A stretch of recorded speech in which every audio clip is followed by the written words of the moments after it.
정선수입니다. 안녕하세요. 부산호스톨의 송팀장입니다. 안녕하세요. 김소정입니다. 지난 시간에 외상후 스트레스 장애 했잖아요. 중간중간에 좀 몇 가지 좀 얘기 좀 하고, 오늘은 원래는 무릎을 해야 되는데 사실 무릎이 이렇게 범위가 뼈들이 많아가지고 되게 광범위하거든요. 근데 오늘은 좀 간단하게 쇄골골절. 쇄골. 쇄골이 간단한가요? 쇄골 간단해. 근데 이 쇄골이 굉장히 중요한 역할을 하고 있는 거 알아요? 무슨 역할요? 그 중국에서는 여기다 동전을 몇 개를 올릴 수 있냐 해가지고 위에 척도를 교통사고로 쇄골이 골절되는 케이스들도 많이 있죠?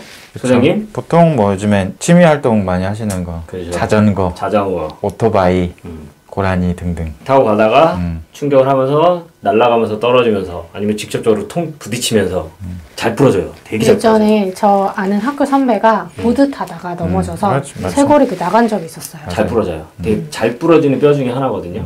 골절이 돼가지고 수술을 하게 되면 여기 이제 수술 자국이 이렇게 보인다는 그런 단점도 있고, 이게 여자분들 같은 경우는 노출을 하잖아요. 흉터가 보이면 그 추상장애. 아, 그건 또 아니야. 거기 추상은 안면부 쪽이고. 추상은 또 아니야. 흉터 뭐 이거 아니에요? 간단하게 설명 한번 해주시죠. 쇄골. 네, 쇄골은 이제 말 그대로 상해급수는 수술했을 경우 7급. 7급? 네. 안 하면 9급? 안 하면 9급. 네.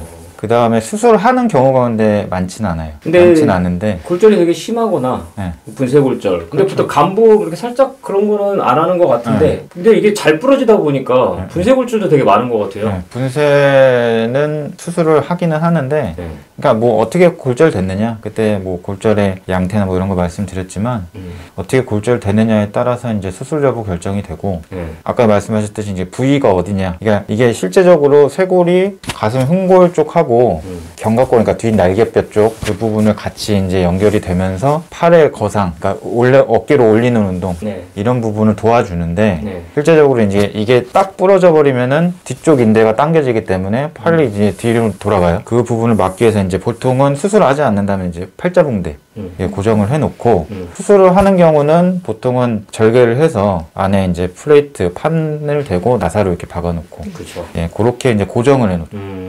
여기서 가장 중요한 거 장애가 남느냐 안 남느냐. 아까 말씀하셨잖아요. 어깨 쪽 팔을 들어 올리는 여기 이제 개입을 하기 때문에 골절이 되면은 팔이 안 올라가요. 근데 이게 언제까지, 이게 완전히 회복이 될 때까지 팔이 안 올라갈 거예요. 그럼 거의 영구장애 나오는 거예요? 아니, 영구적으로 회복이 안 된다고는 안 했어.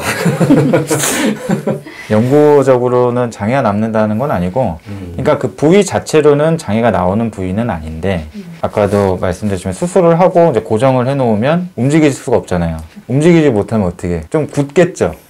그러니까 그거를 이제 강직이라고 하는데 쉽게 얘기해서 이제 부정강직, 아까 얘기했던 어깨를 올리는 부분이 운동이 잘 안 된다 라는 부분으로 해서 이제 부정강직이라고 강직 장애를 주장을 할 수가 있고, 보험사에서는 무슨 말도 안 되는 소리냐 라고 하겠지만 우리는 항상 주장을 하죠. 그렇죠. 뼈 살 붙었으면 장애 없죠. 이게 보험사에서 하는 얘기예요. 그러니까 분쇄골절에 수술도 했고 뭐 어디도 좀 많이 불편하다 라고 하게 되면 이거는 좀 생각해보자 라고 했을 경우에 보통 보험사에서 이제 주장하는 장애가 14% 정도. 14%? 네, 14% 정도 해서 이제 뭐 2년에서 한 3년. 이 정도면 그래도 우리는 후하게 쳐준 거야 라고 얘기하는 거고, 뭐 조금 더 주장하면은 상태가 좀 심하다 라고 하게 되면은 뭐 5년. 그 다음에 정말 진짜 어거지로 막 옛날 사람 이런 분들이 주장하는 건 한 7년. 네, 그렇게도 해요.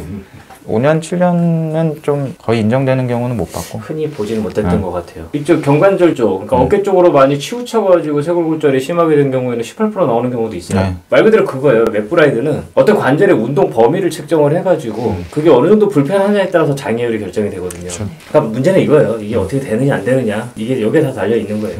그래서 골절 심하고 관절면 쪽에 많이 치우쳐 있으면 장애 기간 늘어나는 거고, 간부, 쇄골도 간부가 있어요. 한 가운데서 이렇게 똑 부러지면 이거 사실 뭐 이게 불편해 이렇게 얘기를 하는데 불편하거든요. 옛날에 고등학교 교사셨는데 칠판에 이거 글을 못 쓴대. 판서라고 하죠. 판서. 이게 안 되니까 이게 글을 못 쓴대. 그래서 자기 엄청난 지장을 받고 있다고. 자, 그럴 수 있어요. 그럴 수 있죠. 이게 팔을 들어 올리는 게 안 되니까. 이런 부분들 아마 저희 부산스토리 영상들 보신 분들은 좀 합의고 이 정도 되겠구나 벌써 머릿속에 계산 다 되실 거예요. 터 성형수술 비용, 핀 제거 비용, 그 입원 좀 하시거든요. 한 달 정도 하시거든요. 그 입원 휴업손에 장애 산정하면 1,000만 원 조금 넘어가거나 도시록 낸 기준으로. 1,000만 원 초반대 나와요. 1,000만 원 초반대 정도? 3년이면 한 중반 넘어가고. 그래서 여기서 이제 소득 높으신 분들, 그리고 골절 더 심하신 분들, 장기 기간 더 길게 예상이 되시는 분들은 이제 합의금 더 늘어나는 거고 이런 내용들. 그렇죠. 쇄골골절은 복잡하지는 않아요. 간단해요. 근데 보험사에서 잘 인정을 안 해요. 수술 안 했을 때는 한시장애를 좀 더 줄이거나 장애 안 주겠죠? 보험사에서는 안 주죠. 뭐 굳을 일이 없잖아요 이게. 팔자붕대도 뭐 계속 해놓지 않으니까. 근데 골절이니까 뭐 형치나 이런 걸 좀 더 얘기를 할 수는 있겠죠. 좀 더 얘기해서. 네. 그래서 1,000만 원 안쪽이네요.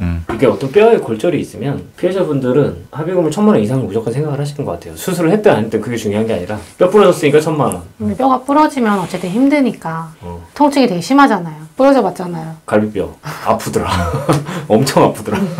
그러니까 내 통증이 크니까 합의금도 당연히 높겠지라고 생각을 하시는 것 같아요.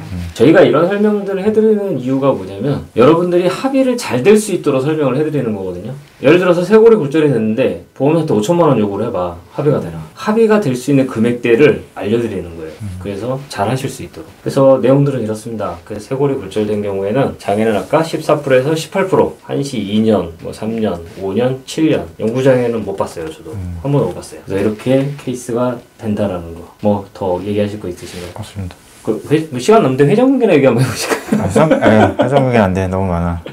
회전근개 진짜 디스코보다 힘든 게 또 회전근개거든요. 회전근개 다음에 한번 얘기 한번 해주시죠. 길게 잡고. 오늘 영상 여기서 마치도록 하겠습니다. 감사합니다. 감사합니다. 감사합니다.